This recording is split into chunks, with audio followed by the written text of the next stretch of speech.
When you think about accountability, does it feel supportive or does it feel heavy? Does it feel like something that holds you with care? Or is it something that pushes you to keep going even when you're at capacity? Today's conversation is on the topic of compassionate accountability, and it's one that I've been looking forward to for a while. We're diving into what it really means to hold yourself accountable while also practicing giving ourselves grace, especially as we all navigate spaces and living in a country that rewards overwork and self abandonment. I'm joined by Camila Lacques-Zapién, a writing and admissions coach with over a decade of experience working with BIPOC, first gen, and community centered undergrad, grad, law school, professional school, and fellowship applicants. Camila is also an accountability and compassion coach for leaders, academics, professionals, creatives, and artists who are looking to build momentum in their projects, expand their impact, and build self-trust through action. In this episode, we explore how accountability can be rooted in consent and self-trust, what compassionate accountability looks like in practice, and how to move forward in your goals in a way that feels humane and sustainable. Let's get into it. Here is my conversation with my dear friend, Camila.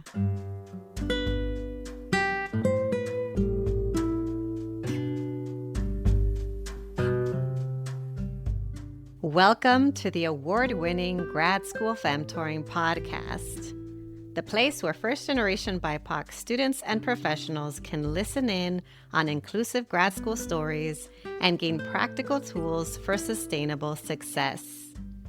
This is Doctora Yvette Martinez-Vu, a certified coach, consultant, author, and speaker.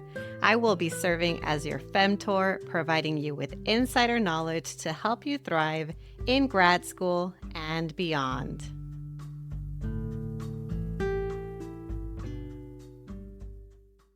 Welcome back, everyone, to another episode of the Grad School Femtoring podcast. Today, we are talking about all things compassion and accountability for academics and creatives. We have a returning guest today. Folks want to hear more about you and the previous episode that you were on.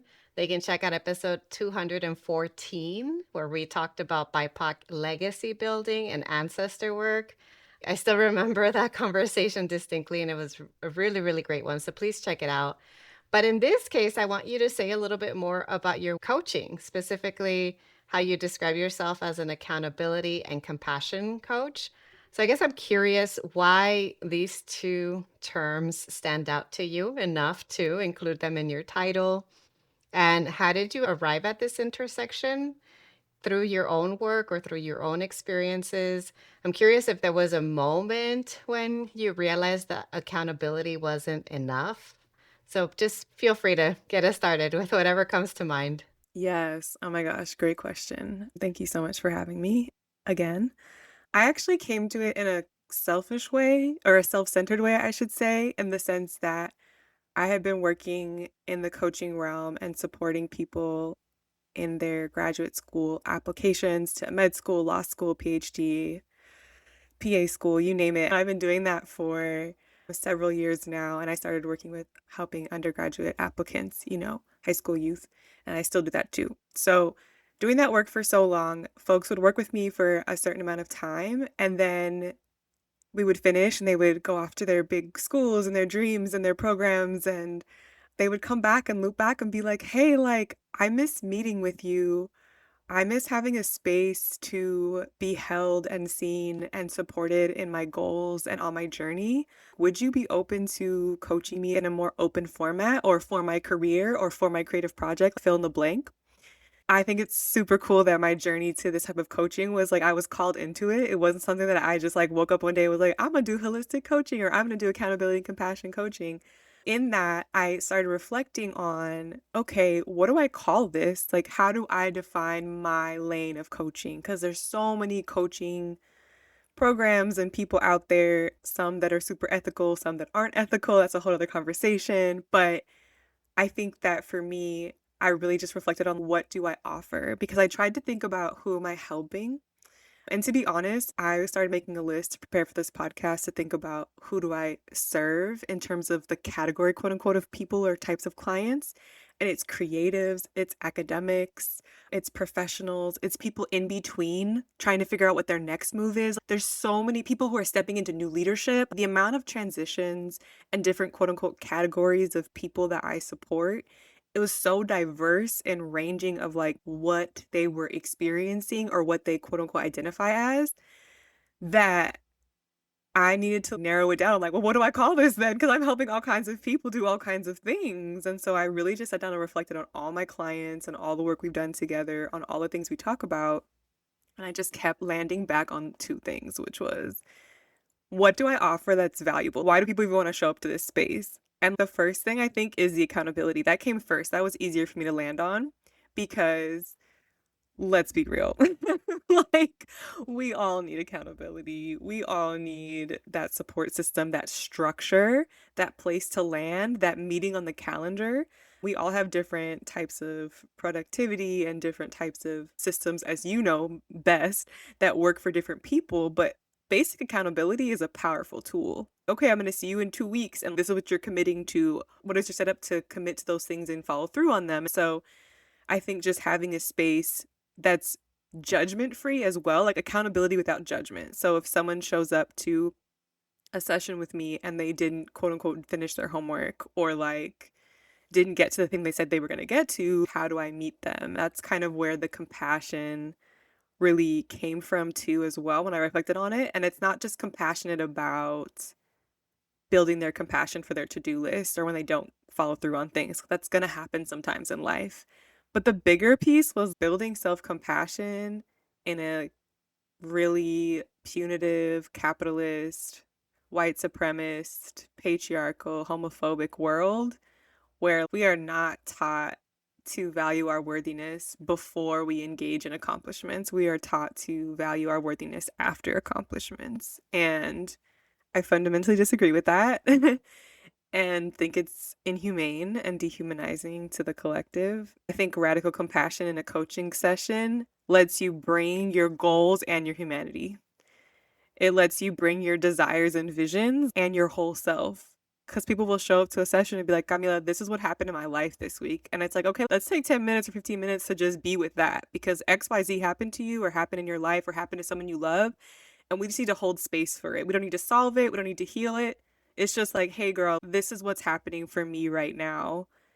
That's just real. And in coaching, so much of the work to me, the quality of the work is just being present with people. And I find that accountability and compassion are like two sides of the same coin. You can't have accountability, but not love yourself and others through that process. And you can't have compassion without action, without moving forward, right? Without taking action at some point on something. That's my long winded way of saying I landed on the two things that no matter who works with me or in what capacity, or whether you're writing your dissertation or you're starting a creative project that you've been looking at for years, we're going to be centering accountability and compassion in a way that it feels good for that person. And I think it's specifically for the communities that, we get to lead and we get to coach in, having a space to be held lovingly in accountability for BIPOC, first gen, community centered folks that we serve. We don't get modeled that very much, even in community organizing, even in our job spaces, definitely in our academic spaces. Those two things, we don't learn how to navigate them lovingly. What does accountability look like when I am being compassionate to myself, to my situation, to my experiences, and to the collective? There's no one answer. There's no right way or wrong. Well, I'm sure there's a wrong way, but there's no one right way, I would argue. And let's try. And that's what I invite clients into in my work is it's going to be messy, it's going to be imperfect, but like that's what makes it valuable to us is that we don't need to be perfect. We get to be messy. Life is a hot mess. We're living in really, really, really, really, really violent systems. So let's find a way together through some things in the way that feels the most humane possible. Thank you for sharing. I love that, as I've gotten to know you, we've noticed that we have a lot of overlap in our work and also in who we serve. So even just you sharing about working in the admission space and then later finding yourself working with a lot of academics and creatives and professionals. I can resonate with that. And I also resonate with this idea of being called into the work. You didn't come into it thinking, oh, now I'm going to like pivot into doing compassionate accountability coaching. It's just something that unfolded as you started doing this work. And I love that you said two things. You said that this is a form of like radical compassion, radical because of the violent systems that we're part of. And you said there is no compassion without action. And I think that's why that term stands out to me and is one of my core values. Because you could use other terms, right? You could call it humane coaching, holistic coaching, empathetic coaching. But for me, the distinction with compassion is that taking it a step further to actually adding the action piece of it, to actually taking action to lessen the suffering or to help someone to minimize harm, improve their well being, you name it, like to account for their whole selves. So I love that you shared that. And I can only echo everything that you said because I do think that they're both very important, right? I think a lot of people come to the work for the accountability. They're like, oh, I need someone to hold me accountable. And it's relational and it's financial. If they're paying you, they're like, okay, I paid you, so I got to get it done. But then later they find, and probably why they stay and maintain long-term relationships with you, as I have with the folks I work with, is because of the compassionate piece, because you allow them to be themselves and to show up as they are and to honor them no matter what is going on in their lives. I'm just in awe of what you do, and I'm so glad that we get to have this conversation. I also want to go back to this topic of accountability because I do think that if someone comes to you or even to me for more accountability, sometimes we can associate it with harm, right? With feeling intense pressure or feeling ashamed or overworking ourselves because of it. So I'm curious if you have redefined accountability in any way, and if so, how? Because we've already talked about how it goes hand in hand with compassion, but I'd like to hear more about accountability in particular. Oh, I love that question. I always say, like, I'm only gonna hold you accountable to what you are committed to and what you tell me you want me to hold you accountable to. So it's completely consensual. I am not attached to your personal outcomes. I wanna see you win, I wanna see you well, I wanna see you taken care of, I wanna see you healthy, period. As a person, as a part of my community, like, that's a given. But what I desire for you in our coaching space, in our shared coaching space, in our consensual coaching space, is what you desire for yourself. So I think the client, the person coming to me to trust me to hold their dreams and their hopes and their fears and their shame and all their feelings about what they want to be held accountable for, they're at the center of everything. I think at the beginning of a coaching relationship, it's so important to be like, yo, what do you want to commit to? And that's completely of their creation, their imagination. And I always tell my clients, you're not hurting my feelings when you're 5 minutes late, or you need to cancel, or you don't follow through on everything on your to do list. And I don't even think they're disappointing themselves most of the time. I think stuff happens. What does it look like to lovingly meet somebody where they're at? To me, that's what accountability is too. It's not, oh, just finishing what's on the checklist. It's also, hey, let's be accountable to your needs. Sounds like you needed to sleep last night and not to stay up super late finishing XYZ. Sounds like your family had needs that came up. You were accountable to them. Therefore, you only got through XYZ of the project you're committed to. You know what I'm saying? So it's like, let's expand accountability from this super, I would argue, I think pretty like patriarchal, white, like be accountable to your goals and like hustle culture or whatever. There's a lot of ways we could like analyze this, I'm sure, but accountability is also to your community. So stuff's popping off outside and you don't have anything to say, you don't have feelings, you haven't donated anything, you haven't shown up in any way to your community. Mm, that doesn't sound like what you committed to at the beginning of this work, for example. Not that that had specifically come up for me, but you get what I'm saying? It's like accountability to your family, to the collective, to yourself, to your partner, to whatever. I think that that's where the magic is because people start to soften and open and go, oh, wait, so I can get things done and it doesn't have to feel horrible? I can accomplish things and I don't have to abandon myself completely during the process. I can go slower, or I can change my mind, or I can be in this space and start off with, I want to be accountable to this thing in the beginning of our coaching package or whatever, or sessions. And by the middle, you go, you know what? I changed my mind. And for someone to meet you with, okay, why do you change your mind? How does that feel? Why do you need that? Okay, cool. Let's reroute the plan. People come for the accountability, stay for the compassion. But I think the part that's actually the dopest of the whole thing is mixing the two to be like, but what does it mean to be the compassionately accountable? And I think people, they soften in the coaching space and it can be very emotional because I think it's the experience of, I didn't know I could treat myself like this through this process. I didn't know someone could just meet me with love and the highest care in this space week to week or month to month without feeling judged or like someone's disappointed in me.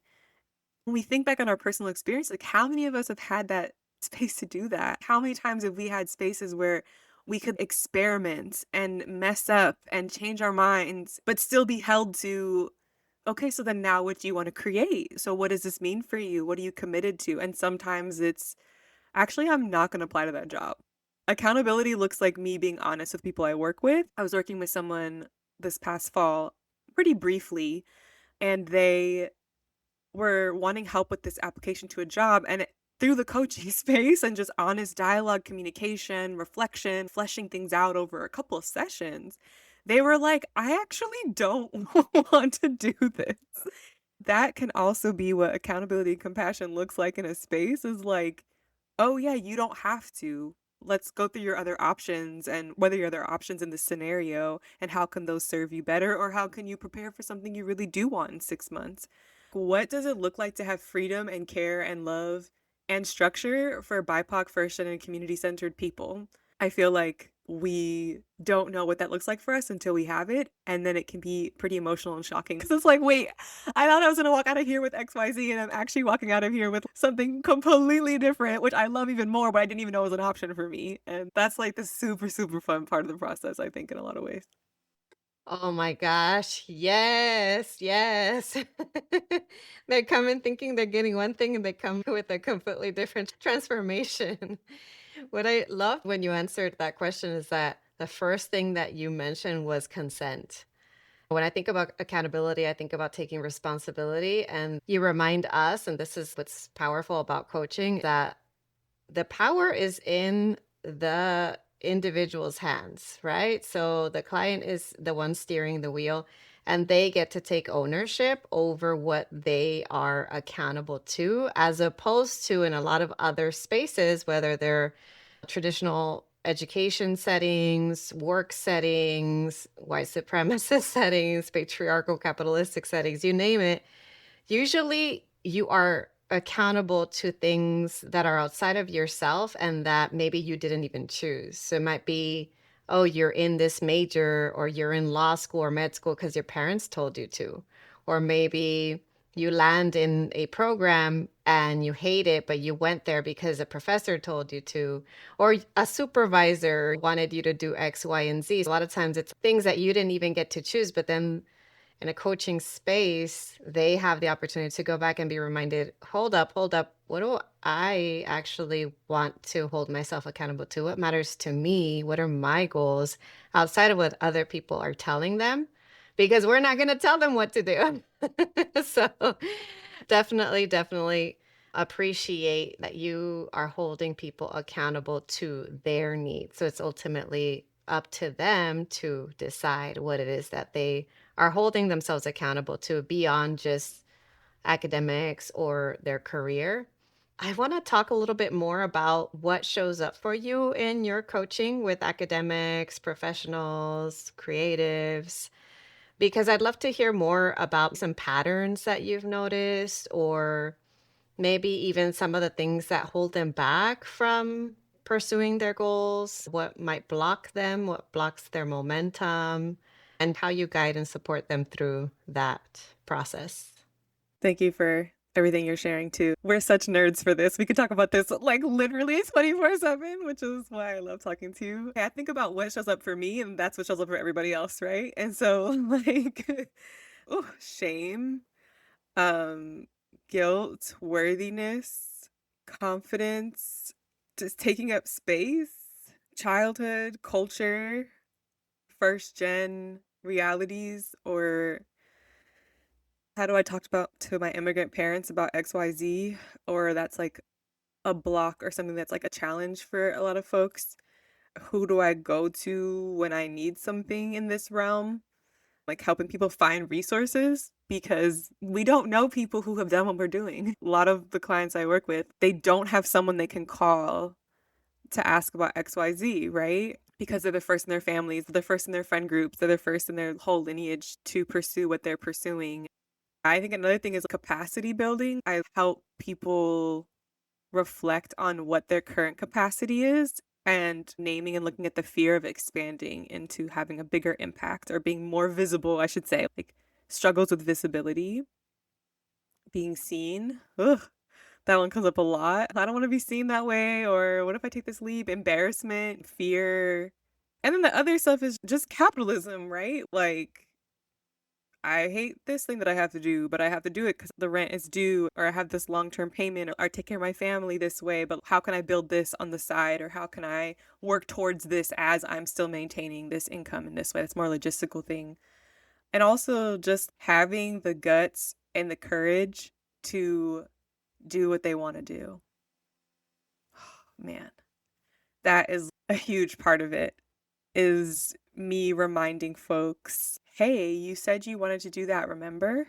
And holding them to that in a loving way of the capacity to hold the pose over time, even when we aren't having a good day, even when we don't feel like it. And I don't mean like in a push through way, I mean in almost like a spiritual mental capacity. Like, I fumbled this and I still want to create that thing and put it out into the world.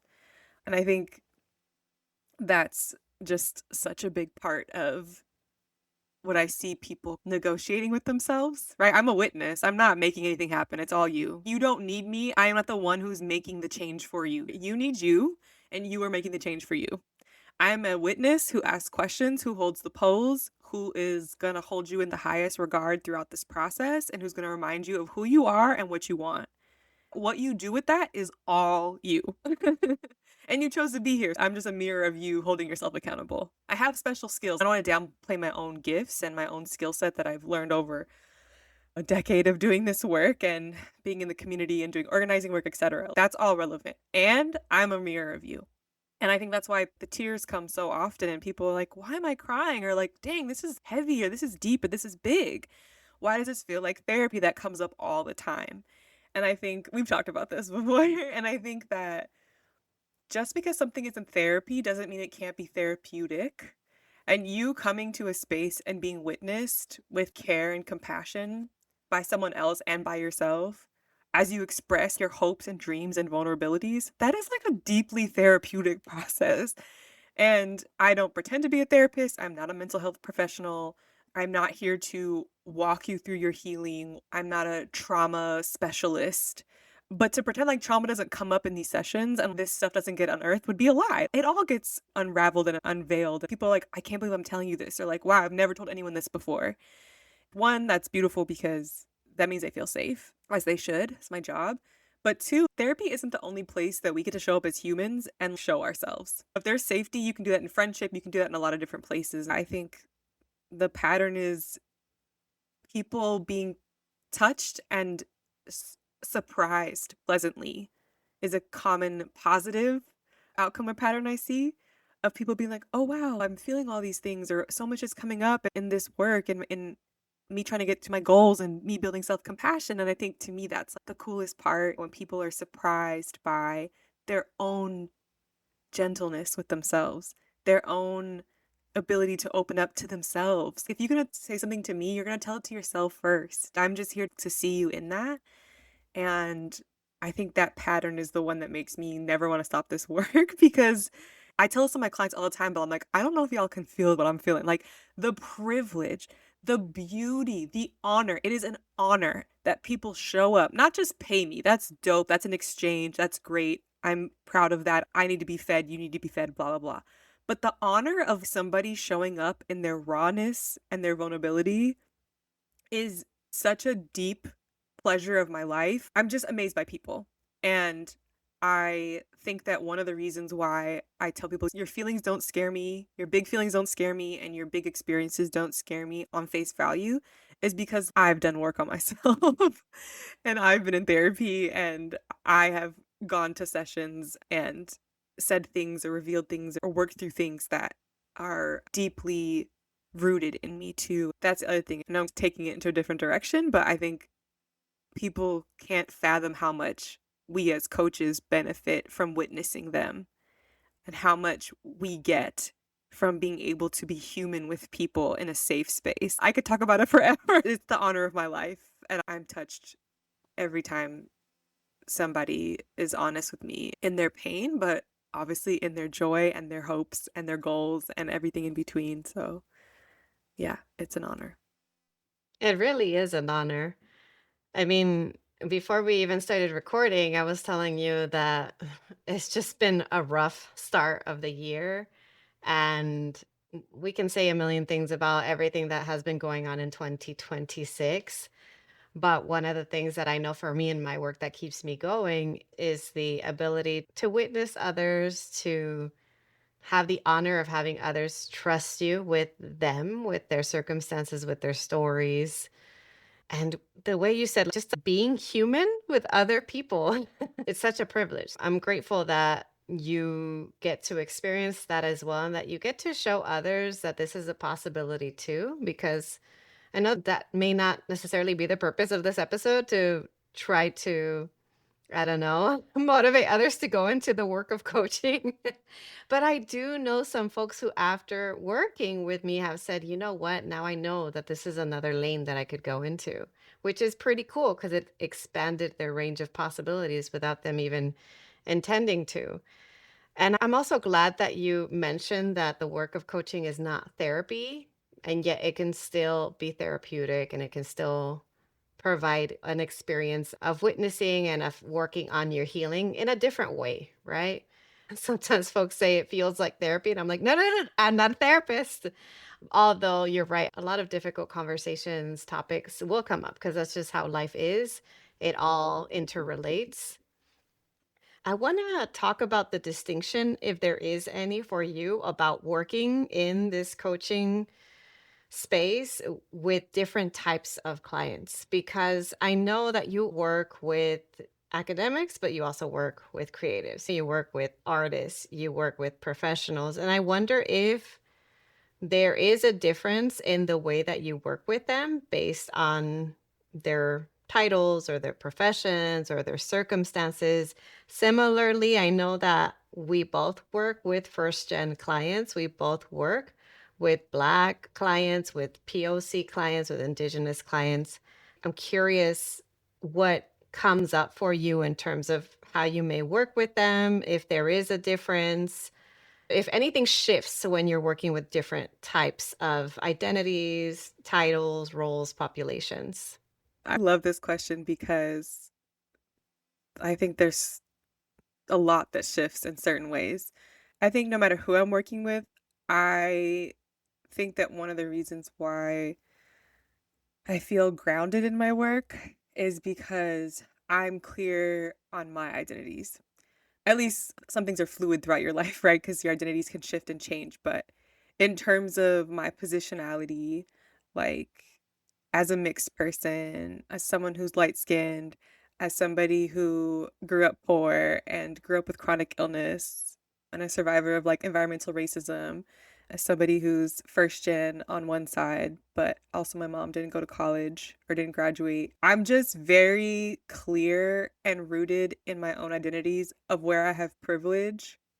Obviously, no one can see their privilege all the time, but like I just know where I've had a lot and I know where I've had nothing. And I know where I've had in between. And so I think that that's what makes me so confident in working with dang near anybody because I also was like raised in a very unique LA context. My dad's from like the Rancho Michoacan in central Mexico.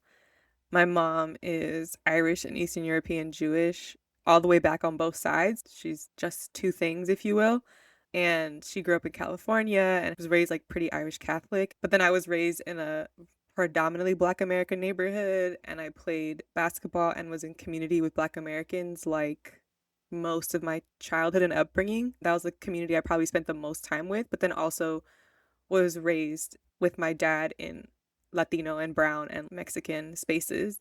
And then I went to school with large Korean and Korean American populations at the schools I went to. So I say that to say I feel very rooted in my capacity to have empathy and care for people that have similar experiences to me and like wildly different experiences to me. I think that you can't do work with multiple different communities, especially outside of your own, if you don't have an interest in history. If you don't have an interest in the political realities of different people, I don't mean politics like electoral, I mean, that can be part of it too. But if you don't have a genuine, deep curiosity of the historical and like intergenerational legacy of the person that you are serving, I don't think you should be serving them. Period. I've had like a lot of Filipino clients in the last few years, and I've taken the time to like learn more about that culture and identity, learn more about that history. What is their relationship to colonization? What is their relationship to their language? What are the familial patterns in that community that's similar to my communities and is different than my communities? And I definitely work with a good amount of Black clients, and I feel like it's super important as a non-Black person to be really clear in the space of naming anti-Blackness and speaking with really clear language about my understanding of power dynamics and the pervasiveness of anti-Blackness in our culture and in the entire world. And I think, do we need to sit there and talk about that all day, every day? No, but it's like setting the foundation to meet people where you're at and making sure that they're clear that you have a framework for connecting to their identity or their experience on multiple levels, right? Not just through white supremacy, but through the joy and through the best things about our communities, which there's so many because I love us because we just have so much collectively people of color, which is a very loose collective, but like the humor is just better over here than anywhere else. So I feel like using humor is a way to connect as well in immigrant communities or yeah, I just like find a way to connect with people and make them feel comfortable enough to trust me and no matter who they are, I think to feel like we can name certain realities and their experience in those realities and systems are welcome in the sessions. Whether that's implicitly or explicitly. Like if you need to talk about this today, like something was going on in the world and like we need to talk about this today, let's talk about this today. But also it's just can be implicitly, brought up in sessions too. And then I also just like learn and ask questions. If I'm working with queer folks or folks in other communities that maybe like aren't directly my own experience, I can just get curious and I can ask them questions in an appropriate manner. The clarification helps the coaching work and like helps us where we're going together or what I'm doing and supporting them. Like I'm going to ask and be curious. And so I find that has been a really useful tool. And yeah, I have so much fun with all kinds of different clients. And I would say, in terms of what their professional background is or their occupational background, if you will, that's a really interesting question. I hadn't really thought about it too much. But to be honest, I feel like working with creatives is a very spiritual experience, no matter how I slice it. I think energy is involved in coaching no matter what. Like we're exchanging thoughts, feelings, stories of our families, etc., right? Like so much can come out in coaching or come up or come through in what people are working on. And so it's already to me pretty spiritual, if that makes sense. Like vulnerability to me is very spiritual and it's very powerful. But I would say that in addition to that, when I work with creatives, we're working in a realm of the imagination, like by definition. And so it's very abstract sometimes, and I can live in the abstract if I wanted to, and so it's fun to play in the imagination because we have to go and, like, search for things and explore things that don't exist yet, but exist in someone's heart or their mind or their imagination and then talk about creating it. That is, like, super energetic, it's super spiritual, it's super imaginative, and so I love that. I love working with creatives because we're just going into other realms and we're talking about like feelings and colors or sensations, of things they want to create in their work, for example. It just becomes so exploratory. And so it is just a blast for me. But to be honest, that can come up with people that aren't quote unquote creatives too. They can talk about a feeling or like something they desire and they can't quite describe it, but they can give it texture or they can explain their experiences through like an image versus through words because words are not useful all the time. And so I find it all very creative. And I think the other fun part is helping the academics or the professionals like get creative and exploratory in their work too. If it's a very earthly thing, it's like, oh, I'm writing my dissertation. It's just like a very nuts and bolts type of, you know what I mean? It's very like literally you have to write like 1,000 pages on something. Well, not 1,000, but you know what I mean. And so I think, how can we invite creativity and play into this process? And how can we make this not miserable for you? Because you don't have to be miserable doing this and you actually really care about this topic. And so how can we make this fun or interesting for you in a way that you hadn't like thought about before because the framework of academia did not set you up to explore this in an imaginative way, if that makes sense. Yeah, I love this question. I could think about this forever, but those are the first things that come to mind. I think also with like professional folks that are in leadership or coming to me for their leadership development more and like transitioning into leading teams more, for example. I think using humor and being like, this is very serious, and also this is not that serious. Everybody calm down. Lovingly using humor and groundedness, depending on the setting, right? Obviously, depending on the occupation. I don't want to downplay anyone's job or anything, but we can bring some playfulness into this as well. And how can your leadership benefit from some playfulness or just coming back down to earth? Because we can get so up in our heads and so worried about what people are thinking or doing, thinking about us. And it's like, nobody's thinking about you. Everyone's just trying to survive on their own. So, like, who do you get to be when you realize that you're more worried about you than anybody else? That was a very long, disjointed answer, but I hope I answered your question. Not disjointed at all. Oh my gosh. I'm laughing because wow, I love everything that you shared from tapping into curiosity to exploring your creativity. And it's so funny that you mentioned that last example about if you're writing a dissertation, what if we tapped into the creative side of it?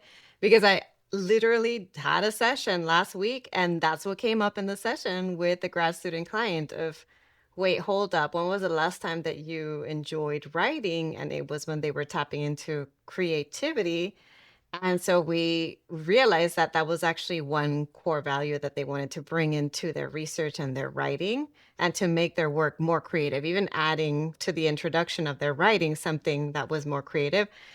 And it shifted their relationship to their work and their writing, which is the power of creativity. It's not just for those that identify as creatives, it's for all of us. So I'm glad that you mentioned that tapping into curiosity, not making assumptions, learning more about your clients, where they come from. That's so important. Providing frameworks for what they're experiencing, for helping them to know that you see them and that you understand them to the extent that you can, and naming when you don't and asking about it. And even the last part that you mentioned about the humor piece, just to share, I've just been like, as a nerd, I started reading this book. It's like a comedy Bible. I have struggled with comedy because I was once in a comedy troupe and I was not good. People were laughing at me, not with me. But I've been trying to tap into humor more. And I know you're laughing, even though you're muted. I can see you cracking up. But I've been trying to tap into humor more because you're right. That's a way to connect with others. That's a way to lighten the mood. That's a way to add more playfulness. And we all need more of that. And it's not just essential for leaders, but for all of us. For me, I was thinking about it as what's a way for me to connect with my audience when I'm doing my public speaking. But it can work in so many other areas in terms of just even small talk with someone. If you can lighten the mood in some way through some humor, that's also powerful.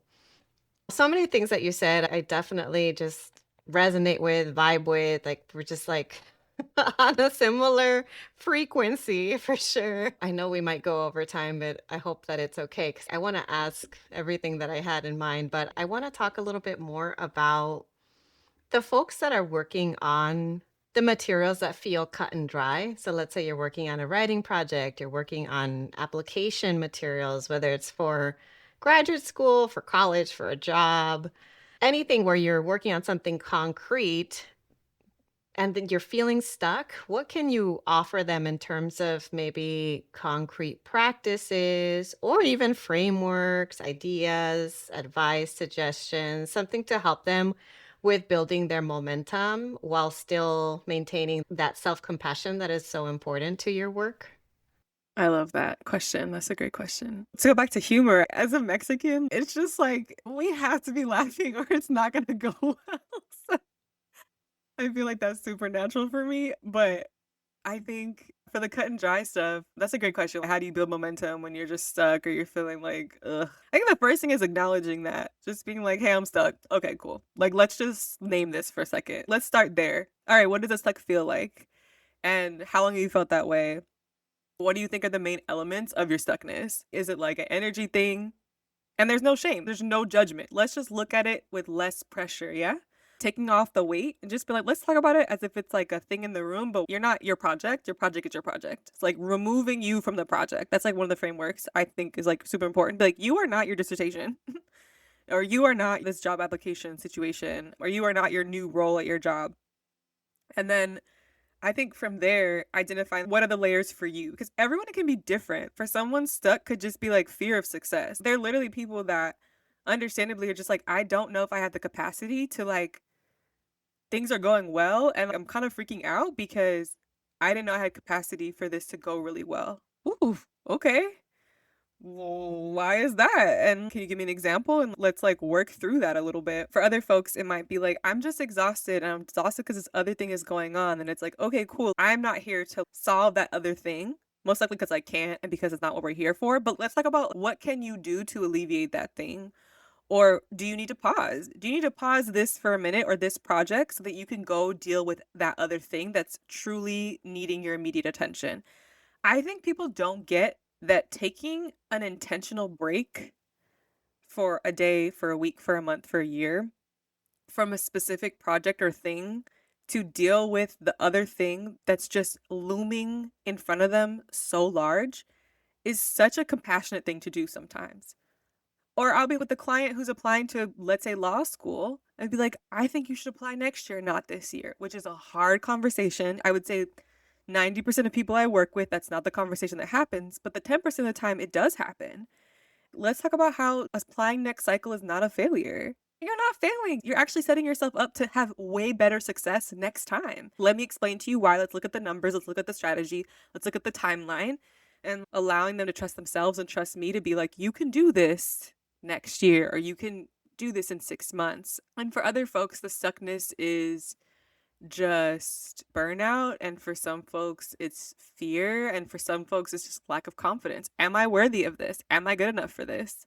And so when the stuckness is that, we gotta get in there and be like, all right, let's talk through this. Let's break this down. Let's write about it. Let's journal about it. Let's whatever. But it's like, okay, what is your fundamental belief? And like, once we name some of the beliefs that are really keeping you stuck in this specific project or this thing, and once we look at them and we talk about them and we like analyze them or just like air them out a little bit, and then you're like, "Okay, are those really true? Like, is that actually the truth here?" And it's like, "Nah, those aren't true. Those are just, like, my beliefs."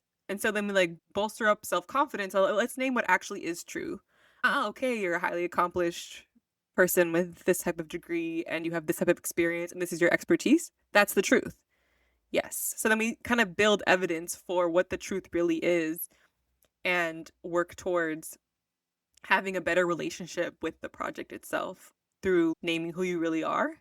Not who you think you are, not who you're saying you are, but who you really are. Let's look at the facts here and get really down to the empirical evidence. And I'm trying to think what else when people are feeling stuck. Oh, we talk about, okay, let's run through the scenario of you don't do this. And I have no investment in you doing this or not doing this. You said you want to do this, you came here, that's fine. Okay. What if you didn't do it? Let's talk through that option. And I think that's a really healthy conversation to have for most people with most things that are hard to finish. I do that with myself. Because then I really get honest about, okay, what if I didn't do this? Okay, that would mean this, then that. And then you go, actually don't want that path. Like that outcome of not doing this is not actually accountable or compassionate towards myself because I put so much into this, etc. I think one of the number one tools I use in coaching is contrast. Contrast is such a good tool for us to help our black and white brains. If you're going to be so binary and black and white about things, let's use contrast to show you how unkind and unserious that belief is that you have. You know what I mean? I just say like the opposite is true. And then people go, oh, well, no. Okay, so you're completely incapable of this? Well, I'm not completely. Okay, so you're not completely incapable, right? And how do you know that? 10 minutes later, it's like, I'm actually exactly where I set myself up to be. I'm actually resourced enough to make this happen. I actually have worked really hard to get here. And I just needed to have a pep talk with myself in this realm to get clear on why I'm here in the first place. And sometimes, Yvette, the honest truth in capitalism and these systems, for many of us, like, yeah, we want to do this, but it's like, I really just have to do this. For some people, it really is, I have to complete this to get to something on the other side of it. Even if the thing that you have to get through isn't the thing you want to do forever or isn't the thing that you really care about, sometimes we just got to do stuff. And I think that I like to create a coaching space where that's just one of the options. Maybe it's not that deep for you. Maybe the thing you need to get through is not some spiritually beautiful project. Maybe that job application is not that inspiring to you, but it will lead to you getting your foot in somewhere that's really important for your long term thing. That's an option. That's on the bingo card. Like, you can just need to do it because it needs to get done for a larger goal and it's a sacrifice and it's something that you have to get through. And I'm here to be like, yep, that sucks. I hear you. How can we finish it then? Let's get you through as best we can then. If it needs to happen, then let's get you through it then, period. Right? I think that's what I meant by like bringing the humanity to coaching is like, not everything needs to mean something. A lot of things do, some things don't. Some stuff is just capitalism. Some stuff is just BS. Some stuff is just not fair and not okay. What is your choice and how are you going to stay committed to the choice you made that serves you the best or serves your community the best? And yeah, that's the honesty of I'm not here to convince you of something's meaning for you. You can do that for yourself. And sometimes it's not cute. And sometimes it's just because we have to and it sucks. So let's get you through it. You're reminding me that another thing that's really amazing about a coaching space is that it allows you to really peel the onion and get to the root of things. And like you said earlier, it's a mirror. Sometimes whether it's the black and white thinking or expressing like the fullness of, okay, let's play out that scenario. Okay, let's look at what your options are. And then seeing how they play out in the session, like that can be so helpful and so illuminating for someone. You were reminding me of a group coaching session where someone had a similar scenario where they were doubting themselves whether or not to apply to something. And then by the end of it, they're like, wait, hold up. I've done this and this and this. I'm more than qualified and I'm going to apply and I'm not going to be saying no to myself. So it's interesting that we're having a lot of very similar conversations with the folks that we're talking to.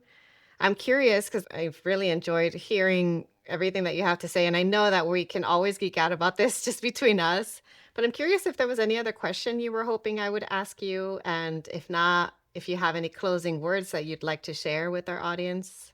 I feel like I'm curious, what do you feel the most moved by in your coaching work? I know we talked about a little earlier of like the honor of witnessing people. I'm just curious on a personal note for you, what fills your heart in this work as you do a lot of different types of coaching? One of the things that I tell people actually when they ask me about the work that I do and to describe it, I always say that even though my work is centered on areas of grad admissions and supporting people in navigating grad school and executive functioning and sustainable productivity, really at the core of what I do is just one lane or one avenue through which I can help folks reduce harm to themselves and to others and to strengthen their relationship with themselves and with others.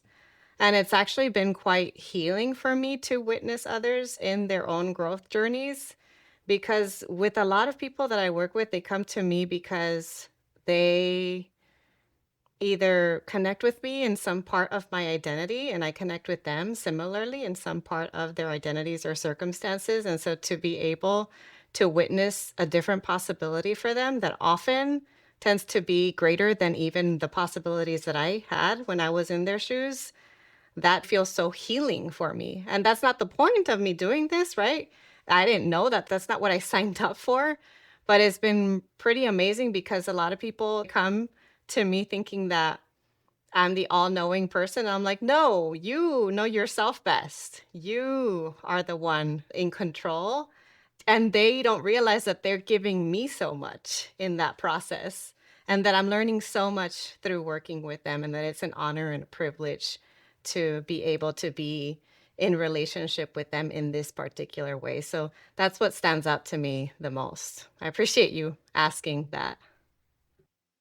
I love that so much because, yeah, if someone asked me, like, what is coaching really? I'd be like, honestly, it's spaciousness to express, to explore, to name, to build something, to create things with somebody cheerleading and lifting you up in the highest light possible throughout a process.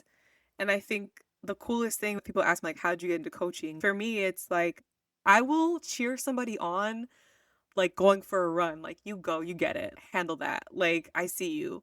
That's my personality, I'm a hype woman, and when I realized that you could, like, professionally be a hype woman, obviously with skills and practice and all these things, I'm not just, like, showing up like, "Hey, whatever," but still, to be a professional hype woman, if you had told my younger self that, like, "Hey, one day you could hype people up for a living," and obviously I do more, but, like, at the end of the day, like, that's how I think about it. My, like, 8-year-old self is having a ball right now because she's just like, "Wait, we get to just lift people up and cheer them on and make them feel confident and love on them and speak kindness and confidence into them."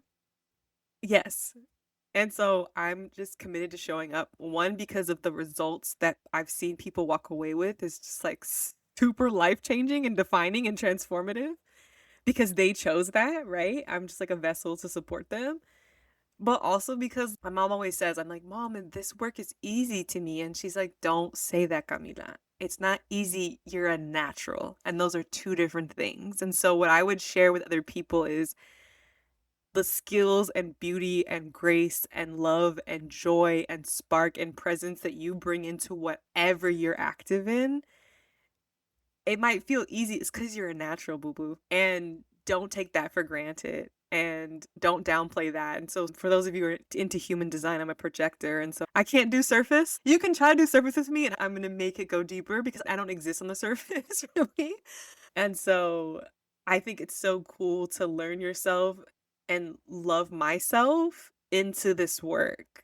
To be like, oh, your light and your skills and your reflection and your listening skills and your care for other people can be turned into like a livelihood that you get to serve people through. Are you kidding me? That's it. It is such a blessing every single day, even on the hard days, and when I'm trying to figure out business and how to do this and how to make it sustainable and all that stuff. But like my job is to show up and like be my most natural self and use all the tools to uplift other people that identify with me and that I care about and who in turn will uplift the rest of us. Just really briefly, when I think about the admissions work I do for specifically law school students, when a public interest law school student gets a full scholarship to a major law school institution, it is the difference between them having to go into corporate law and serve a system that is objectively evil or get to go and actually do the work that they set out to want to do with their legal degree. And when I think about that, we think about the politics of coaching or what this work does, the transformation that when we lift each other up, what the institutional and material ripple effects of people getting access to things because of coaching or because of their own internal work can be life changing. And that's the part of this that's like, people are like, oh, coaching is just vibes. I'm like, people are getting true outcomes out of this work. And along with the other things that come with it that are intangible that I think probably you and I show up for really excited for, but the tangible stuff, no, we're doing both. We're doing accountability and compassion. We're doing the tangible and the intangible. We're doing the spiritual and the material, right? All of you is welcome here. And if a process isn't touching most parts of your experience or your life or your being, then it's probably not serving you the best or it's not aligned with you in all the right ways. And so, yeah, love being here and love getting to do this. And yes, last thing is people's faces when you're like, oh, I'm not gonna like make this decision for you.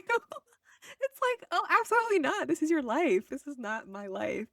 And I'm a person with deep flaws and who's lost half the time and who regulates my own emotions and has to deal with pain and heartache and all the things. We're just humans here together, and coaching is the spaciousness to explore those things and to mark things and to make progress and to go after what we want and to be honest about our dreams and desires. Because people in our communities do not have spaces that allow them to safely name and claim their desires and their dreams, whether that's material or not. And so I hope we fill that gap for people in our work. I love that. All of you is welcome here, and your dreams and desires are welcome here too. Yes. So now that we're getting close to wrapping up, the last question I want to ask is how can folks reach you if they want to follow you, if they want to support your work? Tell us how they can find you. Yes, you can reach me through alacamila.com, ALACAMILA.com. I'm also on Instagram at ala underscore underscore Camila, ALA underscore underscore CAMILA. And I'm on LinkedIn pretty good amount. Me and you are both on LinkedIn a lot. So you can find me on LinkedIn, Camila Lacques-Zapien, LACQUES. That's a long story behind my last name for another podcast. Thank you. Thank you so much, Camila, for coming back on the show. I knew this was going to be a good conversation. I just didn't know I was going to love it this much. I don't know if you were like this, but when I was younger, I remember in middle school, I would stay up all night on the phone talking to people. I feel like you're one of those folks that I could just stay up all night with you, geeking out on this. So thank you. Thank you again for coming on the show again. It was amazing. There is so much that came up for me in this conversation, but one thing I want you to remember is that accountability and compassion are not separate. They work together and they create conditions for you to do the work that matters to you well. Another takeaway is that accountability can be consensual, it can be self defined. You get to decide what you're committing to, and that commitment can change and evolve over time as your needs and circumstances also change. A third point is that you are not your work. I can't stress that enough. You are not your work.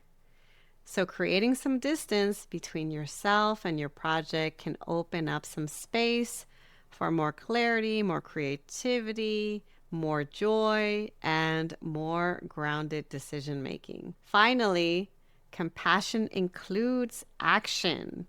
It includes making choices that support your well being, even if that means slowing down, pausing, recovering, or even choosing to take a different path altogether. As you reflect on this episode, I'm going to leave you with the following. What are you currently holding yourself accountable to? And does it reflect your values and what you truly want right now? And what would it look like to move toward your goals in a way that also honors your capacity and your needs? Take your time with that. You don't have to answer all of this all at once. But that's it for today. And as always, I'll talk to you all next time. Thanks so much for listening. If you liked what you heard, here are 3 ways you can support the show. The first is to make sure you're subscribed and leave a review on Apple Podcasts. The second way is to get your copy of my free resource kit linked in my show notes. This kit includes tools, worksheets, and curated podcast playlists to guide you through applying to and navigating grad school. The third way to support my show is by joining my email newsletter, where I share key takeaways and additional resources. Thanks again for listening, and until next time.